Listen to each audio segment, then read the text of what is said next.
ये तो बड़ी विचित्र बात है। राजगुरु ने ऐसा क्यों कहा? तुम्हारी माँ को जो विचित्र बीमारी है उसे केवल उस चिड़िया की रक्त की बूंदें ही ठीक कर सकती है। प्राण चाहे मनुष्य का हो या पक्षी का, प्राण सब में होते हैं, लेकिन चिंता मत करो, सब कुछ सही हो जाएगा।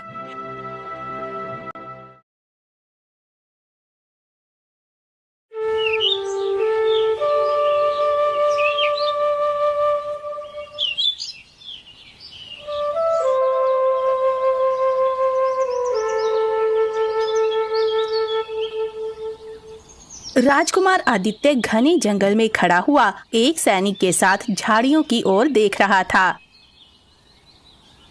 हमें वापस लौट जाना चाहिए। मुझे लगता है कि शेर अब यहाँ नहीं है। नहीं नहीं नहीं, कुछ पल पहले मैंने अपनी आंखों से देखा था कि शेर इन्हीं झाड़ियों में गया है। सामने की ओर देखो।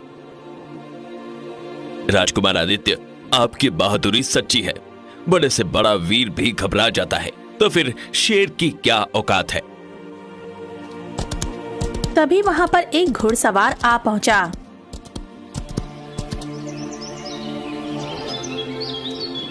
क्या हुआ सेनापति, आप जंगल में क्या कर रहे हैं? राजकुमार आदित्य, आपके पिताश्री राज विक्रम ने आपको तुरंत महल में बुलाया है। क्या कोई खास वजह है? क्या पिताजी को यह नहीं पता कि हम जब तक जंगल में शिकार नहीं कर लेते तब तक वापस नहीं आते? बस यूं ही समझ लीजिए कि यह बहुत ही महत्वपूर्ण बात है। दरअसल बात यह है कि आपकी माताश्री। क्या हुआ? रुक क्यों गए? आगे बोलो, क्या हुआ मेरी मां को? मुझे लगता है कि आपको महल जाकर स्वयं देख लेना चाहिए। सैनिक की बात सुनकर राजकुमार आदित्य तुरंत महल की ओर रवाना हो गया। कुछ देर बाद राजकुमार आदित्य उस कक्षा में खड़ा हुआ था जहां उसकी मां रुक्मणी आंखें बंद किए हुए बैठी थीं। राजकुमार आदित्य अपनी मां रुक्मणी को उठाते हुए बोला, मां, क्या हुआ? उठो, आंखें खोलो। तभी वहां राजा विक्रम आ पहुंचे। कोई फायदा नहीं आदित्य, बड़े से बड़े वैद्य को दिखा चुके हैं, लेकिन किसी की भी समझ में ये बीमारी नहीं आ रही।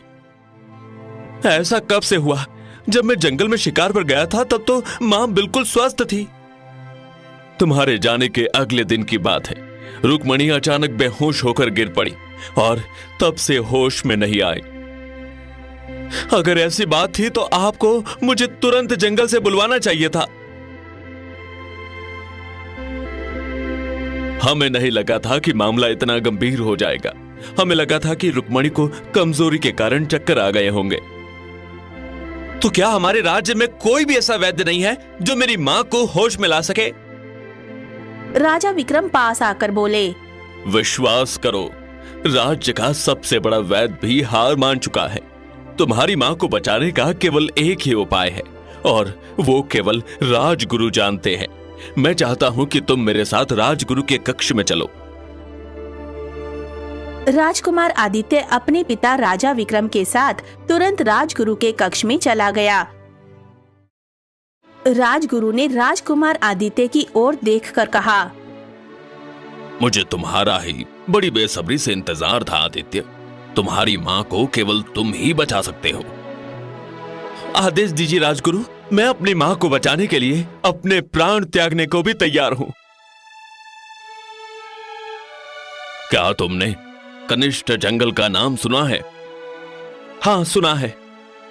कहते हैं कि उस जंगल में एक बड़ी ही विचित्र खंडहर है। जंगल बहुत विशाल है। तुम्हें उस खंडहर को ढूंढना होगा। उसी खंडहर में एक विचित्र चिड़िया का वास है जो मनुष्य की तरह बोलती है। तुम्हें किसी भी तरह से उस चिड़िया को पकड़कर महल तक लाना होगा। चिड़िया से मेरी मां के इलाज का क्या संबंध है? तुम्हारी मां को जो विचित्र बीमारी है उसे केवल उस चिड़िया की रक्त की बूंदें ही ठीक कर सकती है। जैसे ही उस चिड़िया की रक्त की बूंदें तुम्हारी मां के शरीर को स्पर्श करेगी, चिड़िया मरेगी और तुम्हारी मां होश में आ जाएगी। अगर ऐसी बात है राजगुरु, तो मैं अभी और इसी वक्त कनिष्ठ जंगल की ओर रवाना होता हूँ और महल में कदम तब ही रखूंगा जब उस बोलती हुई रहस्यमय चिड़िया को पकड़कर आपके कदमों में डाल दूंगा। मेरा आशीर्वाद तुम्हारे साथ है।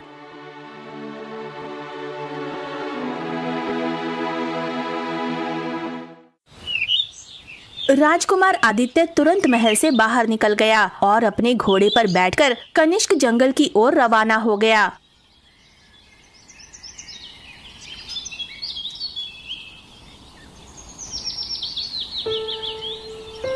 दोपहर तक राजकुमार आदित्य कनिष्क के घने जंगल में प्रवेश कर चुका था।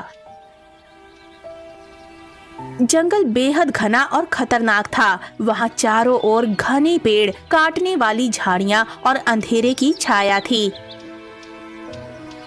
हर मोड़ पर खतरा छिपा था और जंगल की गहराई में कौन सी अज्ञात ताकतें दबी थी, कोई नहीं जानता था। ये जंगल तो बड़ा ही खतरनाक मालूम होता है। अभी तक मुझे एक भी पक्षी या जानवर नहीं दिखाई दिया। चारों ओर बड़ा ही विचित्र सन्नाटा पसरा हुआ है।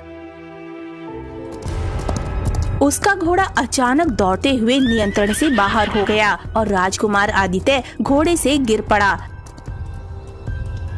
गिरते ही उसका सिर किसी पेड़ से टकराया और वो बेहोशी की गहराई में समा गया।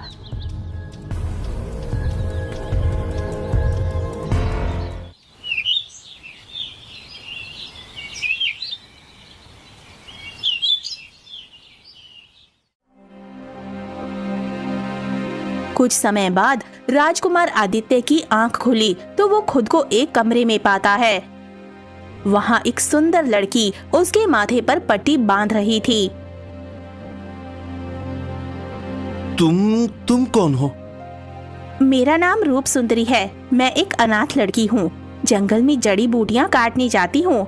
कल दोपहर जब मैं जड़ी बूटियाँ काटने गई थी तो मैंने तुम्हें बेहोश पाया। ये सुनकर राजकुमार आदित्य चौंक गया। इसका मतलब मैं कल से बेहोश था? हाँ, मैं जंगल की कुछ जड़ी बूटियों के बारे में जानती थी, इसलिए मैं कल से तुम्हें होश में लाने का प्रयास कर रही थी। भगवान का शुक्र है कि तुम होश में आ गए। मेरा घोड़ा कहाँ है? बाहर बंधा हुआ है। इसी घोड़े की मदद से मैं तुम्हें अपने गांव तक लाने में कामयाब हुई हूँ। ये कौन सा गांव है? ये हरियापुर गांव है। राजकुमार आदित्य उठकर बाहर आ गया, जहां उसका घोड़ा बंधा हुआ था। रूप सुंदरी भी उसके पीछे आ पहुंची। मेरा नाम राजकुमार आदित्य है। आपके वस्त्र देखकर मैं पहचान गई थी कि आप जरूर किसी राज्य के राजकुमार होंगे। किसी राज्य का नहीं, बल्कि इसी राज्य का। न जाने क्यों मेरा घोड़ा अचानक अजीब व्यवहार करने लगा। तुम जानती हो, ये घोड़ा बचपन से मेरे साथ है। आज तक कभी ऐसा नहीं हुआ। कभी कभी जानवरों को वो दिखाई दे जाता है जो मानव की सामान्य आंखें नहीं देख पाती। राजकुमार आदित्य मुस्कुराने लगा। तभी उसे चक्कर आने लगे और वो गिरने ही वाला था कि रूप सुंदरी ने उसे पकड़ लिया। वो मुस्कुराते हुए बोली, आपको आराम की जरूरत है। जब तक आप पूरी तरह स्वस्थ नहीं हो जाते, आराम करना होगा। इतना कहकर रूप सुंदरी राजकुमार आदित्य को अपने घर के अंदर ले गई और पूरे जी जान से उसकी सेवा में लगी रही।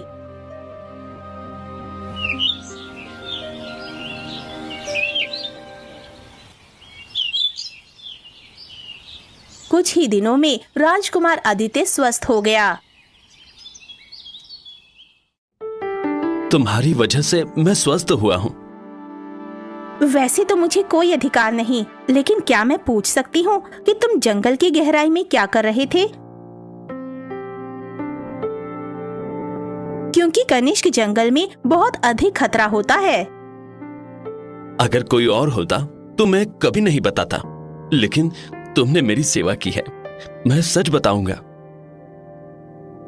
इतना कहकर राजकुमार आदित्य ने सारी घटना रूप सुंदरी को बता दी। ये सुनकर रूप सुंदरी चौंक गई। ये तो बड़ी विचित्र बात है। राजगुरु ने ऐसा क्यों कहा, समझ में नहीं आ रहा।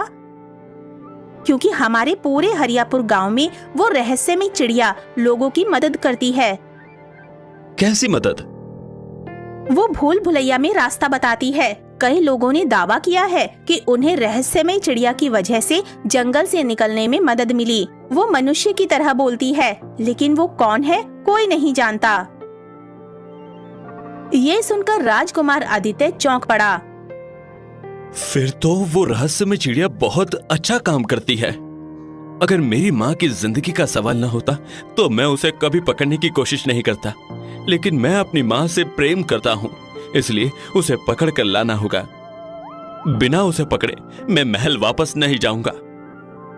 रूप सुंदरी गहरी सोच में डूब गई।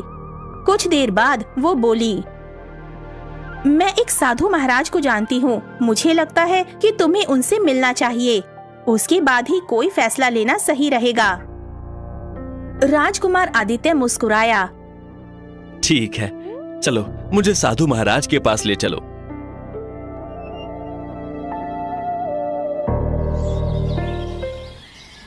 रूप सुंदरी राजकुमार आदित्य के घोड़े पर बैठकर उसे जंगल की गहराइयों में ले गई।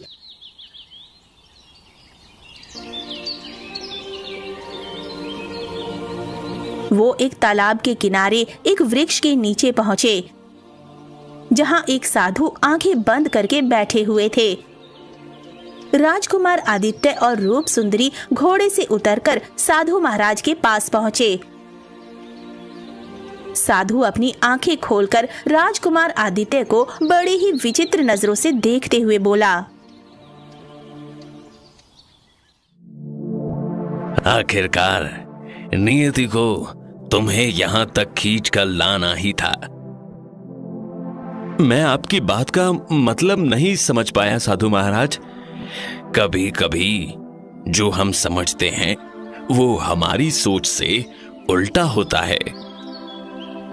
साधु महाराज, पहेलियां मत बुझाइए। आप कहना क्या चाहते हैं? कुछ समय बाद तुम्हें तुम्हारे सारे सवालों के जवाब मिल जाएंगे। अब बताओ यहां कैसे आए? राजकुमार आदित्य ने सारी घटना साधु को बताई। कितनी विचित्र बात है कि तुम अपनी मां को बचाने के लिए एक चिड़िया का प्राण लेना चाहते हो।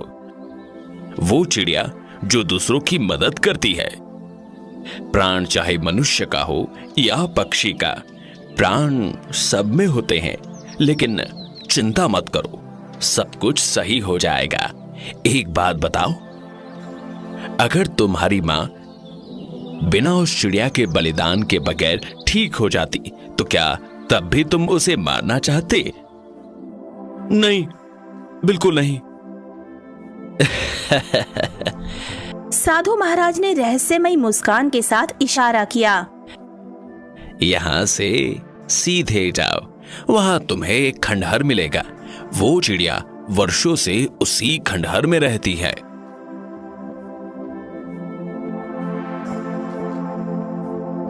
राजकुमार आदित्य रूप सुंदरी के साथ खंडहर की ओर चल पड़ा।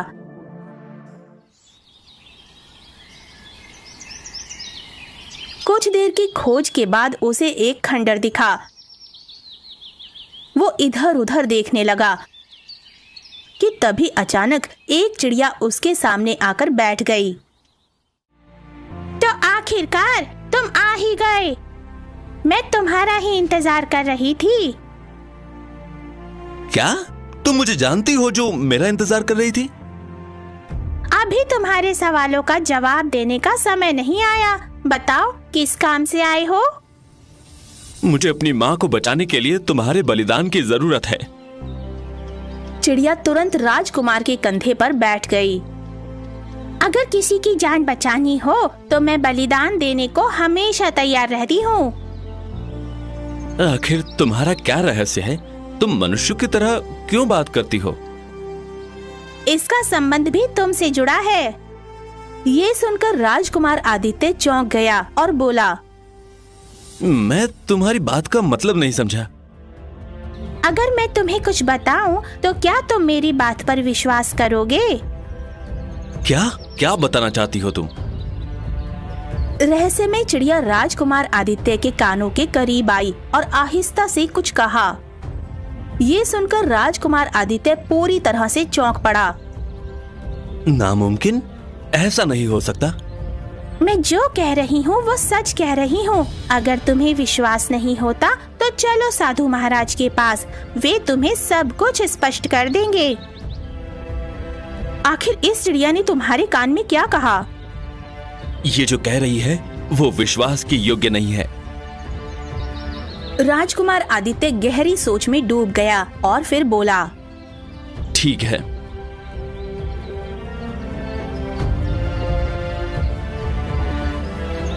राजकुमार आदित्य चिड़िया और रूप सुंदरी को लेकर साधु महाराज के पास पहुंचा।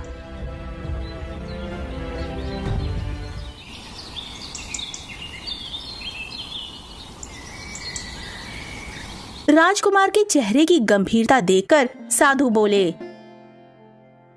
लगता है इस चिड़िया ने बता दिया है कि इसका तुमसे क्या संबंध है और तुम विश्वास नहीं कर पा रहे हो। हाँ साधु महाराज, ऐसा कैसे संभव हो सकता है? अगर सच जानना है तो मुझे अपने महल में ले चलो। मैं स्वयं तुम्हारी आंखों के सामने सच प्रकट कर दूंगा। आप कुछ भी कहें साधु महाराज, लेकिन मैं विश्वास नहीं कर पा रहा हूँ। मुझे लगता है कि मुझे किसी भ्रम में फंसाया जा रहा है। मैं इस चक्रव्यूह में नहीं फंसने वाला। तो फिर ठीक है, सोच लो, मुझे अपने साथ ले चलो। यदि तुम्हारी माँ इस चिड़िया के बलिदान के बिना ही स्वस्थ हो गई तो तुम्हें विश्वास आ जाएगा, और अगर नहीं तो इस चिड़िया को मारकर अपनी माँ को बचा लेना, और चाहो तो मुझे भी सजा दे देना। राजकुमार आदित्य गंभीरता में डूब गया और फिर बोला, अगर ऐसा है तो ठीक है, चलिए। फिर वो रूप सुंदरी की ओर मुड़ा। रूप सुंदरी, अब तुम अपने घर लौट जाओ। सब कुछ ठीक हो जाने के बाद मैं तुम्हें तुम्हारे गांव से ले जाऊंगा। मुझे तुम्हारे प्रेम पर विश्वास है राजकुमार। इतना कहकर रूप सुंदरी वहां से चली गई।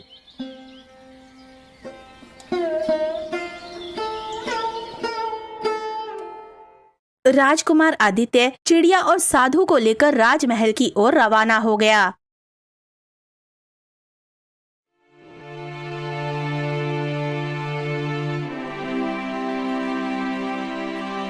कुछ ही देर में वो राजमहल के अंदर पहुंच गया और एक सैनिक से पूछा, पिताजी और माँ कहाँ हैं? महाराज, राजगुरु महारानी रुक्मणी के कक्ष में हैं। वे आपके लौटने की प्रतीक्षा कर रहे हैं। राजकुमार आदित्य साधु को लेकर महारानी के कक्ष में प्रवेश कर गया।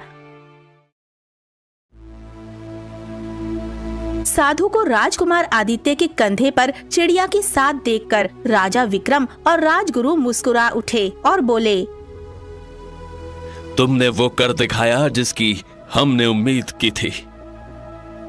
तभी साधु पर सभी की नजरें पड़ी।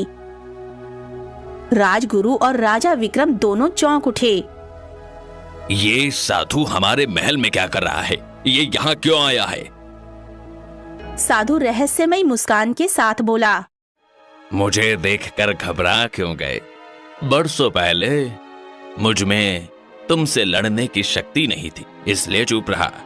लेकिन मुझे पता था एक दिन तुम आदित्य को इस चिड़िया की तलाश में जरूर भेजोगे, क्योंकि इसके बिना तुम और तुम्हारी पत्नी अमर नहीं हो सकते। इतना कहकर साधु ने राजकुमार की ओर देखा। आदित्य, तुम्हारे सामने जो स्त्री लेटी है वो तुम्हारी मां नहीं, एक मायावी डायन है। और तुम्हारा पिता वो तुम्हारा सगा पिता नहीं है, वो राजगुरु असल में एक तांत्रिक है जिसने तुम्हारे राज्य पर छल से कब्जा किया है। झूठ, ये साधु तुम्हें बहका रहा है। उस चिड़िया को हमारे हवाले कर दो, तुम्हारी मां होश में आ जाएगी। मेरी बात पर विश्वास करो भाई, यही सच है, ये तुम्हारी असली मां नहीं है। राजकुमार आदित्य दुविधा में पड़ गया। मैं तंग आ गया हूँ। किसकी बात मानूं, तुम्हारी या माँ बाप की, जिसके साए में मैं पला बड़ा। मैं तुम्हारी बात क्यों मानूं? साधु रहस्यमय अंदाज में मुस्कुराया। तुम्हारी बहन को चिड़िया बनाने वाला और कोई नहीं, यही तांत्रिक है। इतना कहते ही साधु ने एक मंत्र पढ़ा। अगले ही पल राजगुरु आग में जलने लगा और चीखता चिल्लाता हुआ वहीं पर राख हो गया।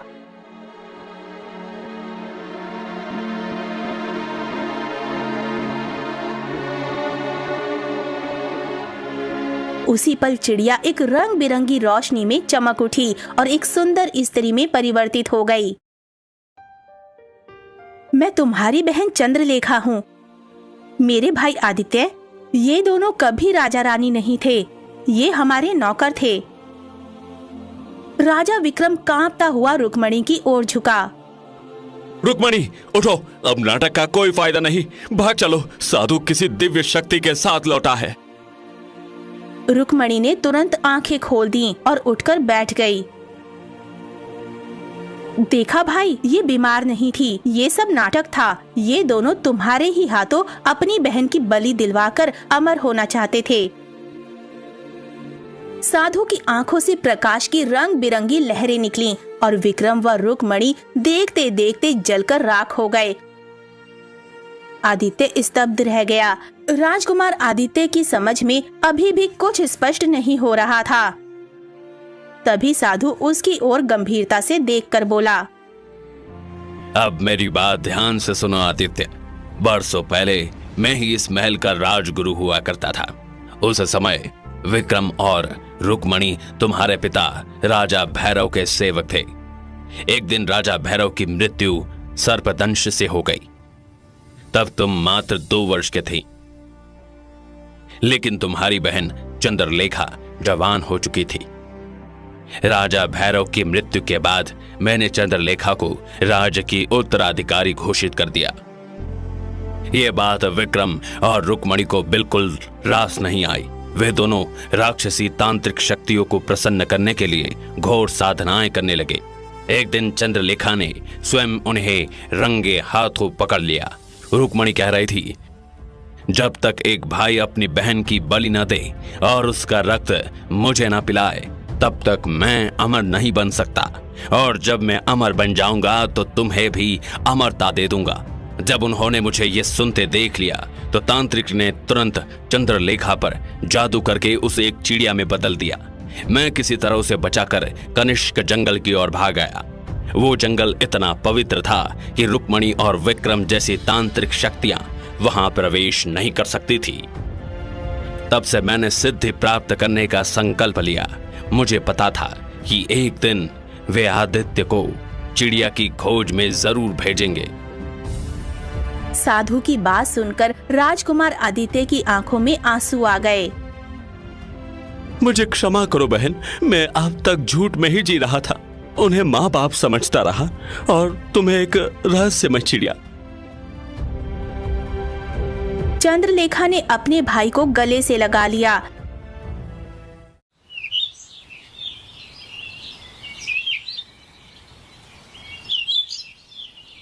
अगले दिन राजमहल में उत्सव मनाया गया। साधु ने राजकुमार आदित्य को विधिवत राजा घोषित कर दिया।